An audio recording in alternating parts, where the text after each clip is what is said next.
up, folks? Maximilian here. Welcome back to Injustice, the Online Warrior, Episode 2. In the previous episode, we were talking about a playstyle in the game that seems to be very prominent at the moment and very efficient for what it does, and that playstyle is keep away. Running away at a distance and getting a lot of damage from a, mid to full screen distance essentially is what it boils down to.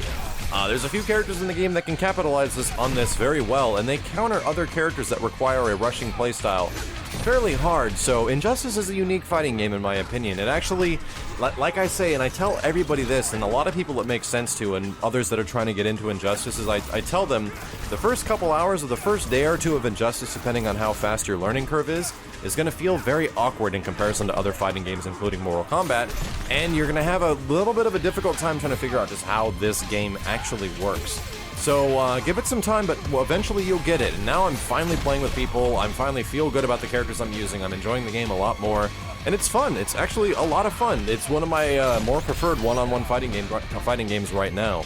What I wanted to talk about briefly in this episode is the fact that the competitive environment for Injustice really depends on how the game is accepted amongst the community. This is kind of a comparison episode to other fighting games. Generally, a lot of the fighting games that are very prominent within the fighting game community or the fighting game circuit and all the tournaments that encompass that are the ones of Capcom variety. Capcom fighting games tend to be very popular. They tend to be very exciting for the crowd because Street Fighter 2 was kind of the born nature of fighting games, and it carries on to Capcom fighters even nowadays. So people get very excited when a Capcom fighter is announced, unless it's Street Fighter Cross Tekken, and people get very excited when like a new Capcom or like the Street Fighter 4 finals are, or the Marvel finals, and they're usually the mainstay. But what's happened recently is Injustice has made a few appearances. It's a brand new fighting game, so it actually making appearances at tournaments is probably like very welcomed right now. All fighting games, whether or not they're accepted in the tournament circuit in the long run, kind of have their place, very early on in their competitive lifetime. And Injustice has made some pretty good showings so far. It's actually been at, I think, two majors so far, or very big scale tournaments. And it's at weeklies all the time, and even at the moment, I think a lot of people tune into Injustice because Injustice is the counter for Marvel, you know what I mean? There's a lot of crazy stuff in both of the games, and the stuff in Injustice is a little bit harder to understand than a game like Marvel for myself, only because I'm accustomed to Capcom-style fighting games, but I am getting used to it, and there's a few things that have kind of like blown my mind, and it's like, wow, that actually works like that in this game, okay, and you kind of have to readjust my thinking in a match. And it's going well. It's going pretty well, even though there's a lot of DLC characters and new strategies that are going to be coming along, and we got to figure out. It's going pretty good, and I'm figuring out the game pretty much character by character and matchup by matchup. And now since this is kind of hard to encompass, Injustice has made a pretty big prominence, like, spotlight on tournament streams right now, or weekly streams. And folks are really tuning in for that DC. It's kind of awesome that this game has been accepted. In the long run, like, I might like certain fighting games, like, personally, this is all coming from my perspective. I'm very much accustomed to Capcom fighters. I like the Capcom franchises and characters they have, and the games and the style of the games they made in the past. And the games nowadays, for the most part, except Street Fighter 4, but I enjoy it and I understand it, and it's getting other people to understand other games, and I don't wish failure upon any fighting game, whether or not I play Persona or I play Tekken Tag 2 or something like that. And a lot of people want me to. I try to encompass the games, and if I just don't get it, I just don't get it. And I do like Injustice. It wasn't even the characters specifically that really got me into the game. Batman does seem cool, although I was kind of disappointed with how Batman is presented in the game. I eventually just got better with it, and through that process really learned to enjoy the game as a result of it. So I think that's where Injustice is kind of sitting right now. It's different than all this other stuff that's out at the moment. It's a lot different than MK9, which is their previous game. And it's a lot different than Marvel, that's for sure.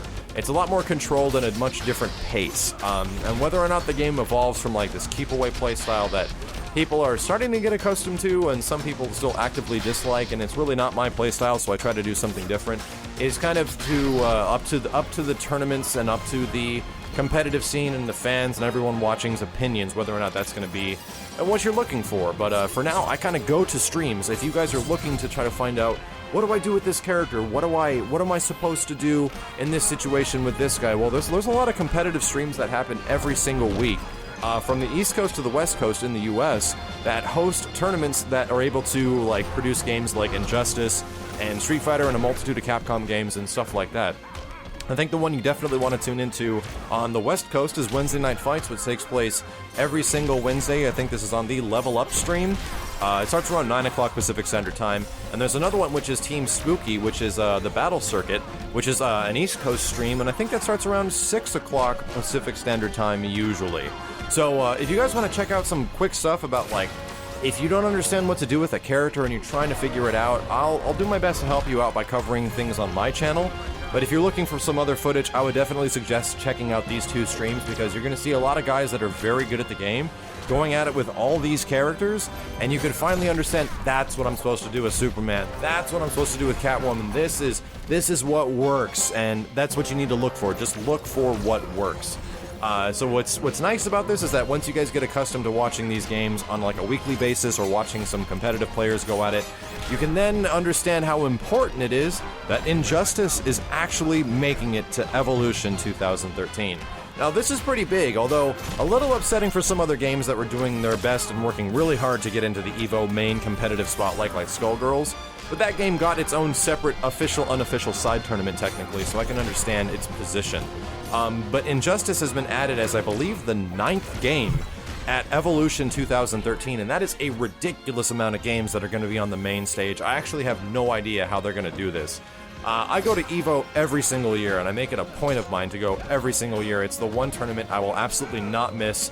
It's like my fighting game convention break. Like, amongst all this like stuff that you might see online, when I go out to a tournament, I really want to be like encompassed around everybody that just loves the crap out of fighting games, and something like EVO is an amazing spectacle because there's people from just all over the world that come. And it's freaking awesome to just be surrounded by that for a full week of dudes that just love the crap out of fighting games. Even back in the day, it was really amazing with just like 300 people in like Street Fighter 3, and that was the biggest numbers we've ever seen, so it's definitely come very far. So how important is it that Injustice is now a mainstream game at Evolution? This really depends on who you ask. Now, a lot of guys are gonna say this is huge because Injustice deserves its spotlight. It deserves to be in the competitive streams and stuff like that. The most people and the most casual watchers will tune into definitely one stream like once out of the year, and that stream is going to be Evolution, like 2013. So many people tune into this stream. It's more than any other fighting game tournament every single year. And as Injustice is going to be a new game, it's going to be pretty exciting because you're going to have folks from across the world that you don't watch all the time because the game is new, and they're going to come up with new things that are going to seem just absolutely crazy. I remember back in the day, if you're talking about like things that are exposed during competitive levels of play, there's a roll cancel glitch in Capcom vs. SNK 2 that was discovered and revealed during a tournament in Japan, and people were just going, what the hell is this? Oh my god, what is going on? It essentially gave you invincibility to special moves, and this blew people's minds. People just didn't understand what was going on, and once it was figured out, it became this thing that was just adopted by all the players in the community. Now, Injustice making mainstream stage is going to bring in a lot of folks that just want to play the game. What I like about the game is that it has like this audience that it can bring people in. When you have a fighting game, you need something that an audience of people or people purchasing the game can get attached to, that they can understand that they like something, and the characters in something like a DC fighting game is what does it. That's where Injustice has its biggest prowess, is the fact that it's got a huge cast of DC characters and a whole lot of freaking Batman characters. And if a game like this makes it at the EVO main stage, well, a lot of people are going to be like, hey, there's that game I didn't buy. Oh my gosh, it looks a lot of fun. I'm going to go ahead and buy it. And a lot of the guys that are huge into the competitive circuits, like myself, and I really keep track of the competitive nature of fighting games and how the game is evolving, and that's kind of the point of the Online Warrior series, to keep you guys that don't really track this stuff involved and let you know what's going on. EVO is a huge deal. It's an extremely big deal for guys that are in competitive level play, because that means everyone right now is going to be practicing Injustice to get that money. These guys that are professional players that put all this time into playing the game to essentially be the best for something very big that this all can pay off for one moment. And that's a tournament like EVO, where you're going to have a ridiculous amount of folks going up against each other to win this pot bonus, whether or not Warner Brothers puts in a bunch of extra money or something like that. I'm pretty sure that Injustice might actually be one of the bigger games at EVO this year, simply because it's newer. It's a newer game. However, I think something might happen as a result of this. Now, there's an issue that's gone on right now, and we were being promised a patch not that long ago, about a lot of these characters that were going to get patches, like Ares had this unblockable string of moves that he could do that you literally couldn't escape unless you're a couple of certain characters with invincibility on their wake-up attacks, like an extended amount, and it's like unblockable. And there's a lot of other stuff they were going to be patching, like Doomsday Splash, and I was hearing so many other things that they were talking about what they were going to patch, and a lot of rumors and hearsay, but it really hasn't seemed to have happened yet.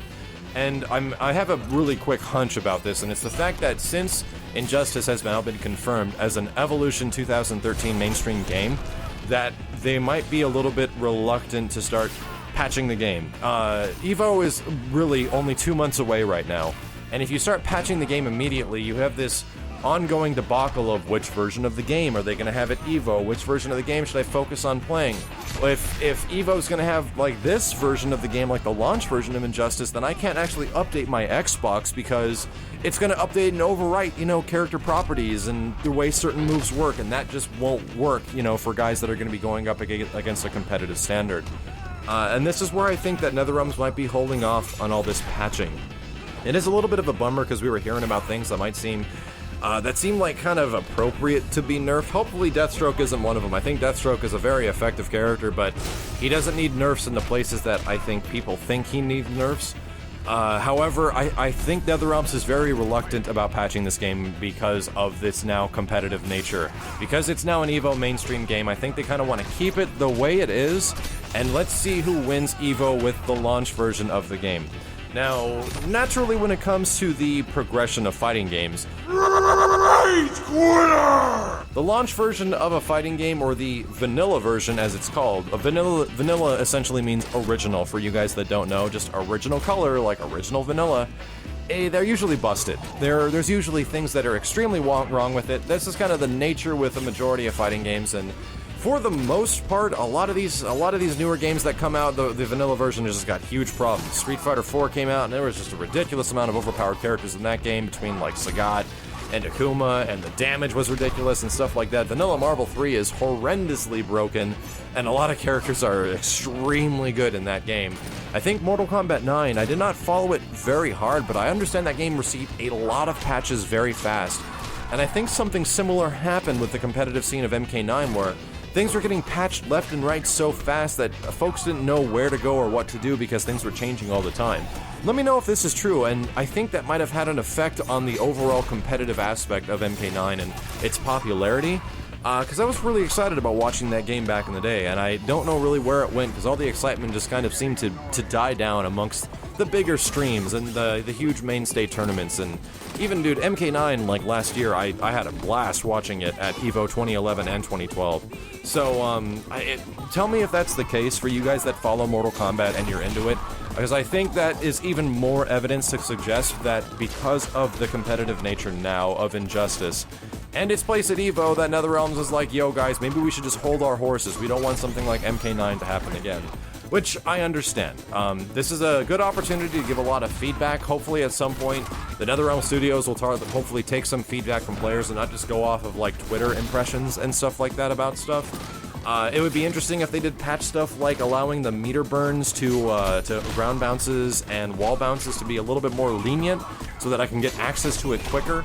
That'd be really nice, and there's a lot of other things I would like to see done to Injustice, like to kind of remove the extreme keep-awayness of the game. However, if that's the way the game evolves, then that's the way the game evolves. In other news, besides the competitive aspect for the game, or something that'll actually affect the competitive aspect, is a recent DLC character besides Lobo has been announced and has officially been revealed, and it looks like that DLC list that I released a video for about less than a week ago, which included Lobo, Batgirl, Scorpion, and General Zod from the new Superman movie, might end up being true, and Batgirl was officially released and her trailer can be on the channel. I'm actually going to do a breakdown of this character fairly soon, but it's going to take a little while to go through all the stuff that is available in the trailer, so hang on a little bit for that, guys, but I will do my best to provide a breakdown for Batgirl so you can understand a little bit of what's to come with this brand new character, and I'm pretty freaking excited. In my opinion, Batgirl looks like everything Batman was supposed to be.